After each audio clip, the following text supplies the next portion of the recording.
تو جیسے اللہ کی یہ میں نے آپ کو صفت بتائی، ایسے اللہ کی صفت کلام ہے۔ اللہ بولتا ہے، اللہ کے بولنے کی آواز ہے، حروف ہے، الفاظ ہے۔ اللہ فرماتے ہیں وَكَلَّمَ اللَّهُ مُوسَىٰ تَكْلِيمًا، اللہ نے کلام کیا موسیٰ علیہ السلام سے کلام کرنا۔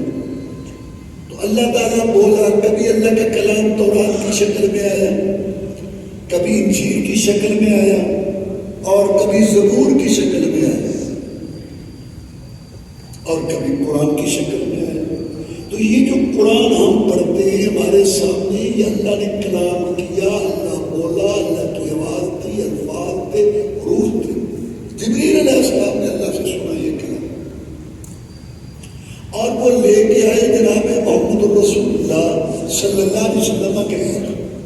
سنایا ہے کہ جناب محمد الرسول اللہ صلی اللہ علیہ وسلم نے یہ کلام صحابہ کرام کو سنایا رضوان اللہ علیہ۔ جبریل علیہ السلام ہر رمضان میں آ کر آپ سے دور کرتے تھے، سناتے تھے آپ کو اللہ کا کلام۔ رسول اللہ صلی اللہ علیہ وسلم جبریل سے آپ کو سناتے تھے، اور جس سال آپ کی وفات ہوئی اس سے پہلے رمضان میں 2 دفعہ دور کیا۔ تو اللہ تعالیٰ کا یہ کلام، اللہ بولتا، آواز ہے۔ اب اللہ کیسے بولتا ہے؟ جیسے اس کی شان کو لائے گئے، جیسے اللہ عرش پر ہے، اللہ تبارک و تعالیٰ سنتا ہے، اللہ دیکھتا ہے، اللہ راضی ہوتا ہے، اللہ ناراض ہوتا ہے، اللہ بولتا ہے، اللہ کا ہاتھ ہے، اللہ کی آنکھ ہے، اللہ کا چہرہ ہے، جیسے قرآن اور حدیث کے اندر ہے۔ ان صفات کو مانتے، لیکن کیسے؟ جیسے اللہ کی شان اور مقام کو لائق ہے۔ جیسے ہم اس کی ذات کی حقیقت نہیں جانتے، ایسے ہم اس کی صفتوں کی بھی حقیقت نہیں جانتے۔ جیسے خالق مخلوق میں فرق ہے، ایسے خالق مخلوق کی صفتوں میں بھی فرق ہے۔ وہ 3 فرق میں نے بتا دیے کہ اللہ کی ساری صفتیں اس کی اپنی ساری کامل مکمل ساری باقی رہنے والی، اور بندہ نبی ہے، رسول ہے، ولی ہے، بڑا ہے، چھوٹا ہے، اس کے سننے کی صفت، دیکھنے کی صفت، بولنے کی صفت جو بھی اللہ کی دی ہوئی ہے، اور یہ ناقص ہے اور یہ فنا ہونے والی ہے، کہ بندہ خود فنا ہونے والا ہے۔ بعض لوگ کہتے ہیں کہ اگر ہم نے یہ مان لیا نا کہ اللہ تعالیٰ بولتا ہے تو پھر منہ ثابت کرنا پڑے گا، زبان ثابت کرنی پڑے گی، تو اللہ تو ان چیزوں سے پاک ہے۔ اللہ نے سورہ یاسین میں فرمایا الیوم نختم علی افواہہم وتکلمنا ایدیہم وتشہد ارجلہم بما کانوا یکسبون۔ قیامت کے دن یہ بندہ حجت کرے گا، یا اللہ اس طرح بھرے ہوئے فرشتوں نے، آپ انصاف والے گواہ میری جنس سے ہو، میری جنس اور ہے، فرشتوں کی اور ہے۔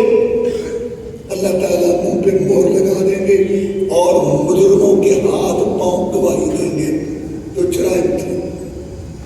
تو کیا اب ہاتھ پاؤں جو بولے گے ان کا منہ ہے، ان کی زبان ہے؟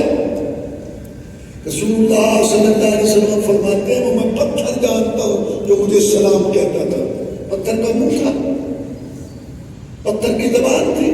جب مخلوق بغیر منہ اور بغیر زبان کے بول سکتے ہیں، تو جس نے سب کو بولنا سکھایا وہ نہیں بول سکتا بغیر منہ اور زبان کے۔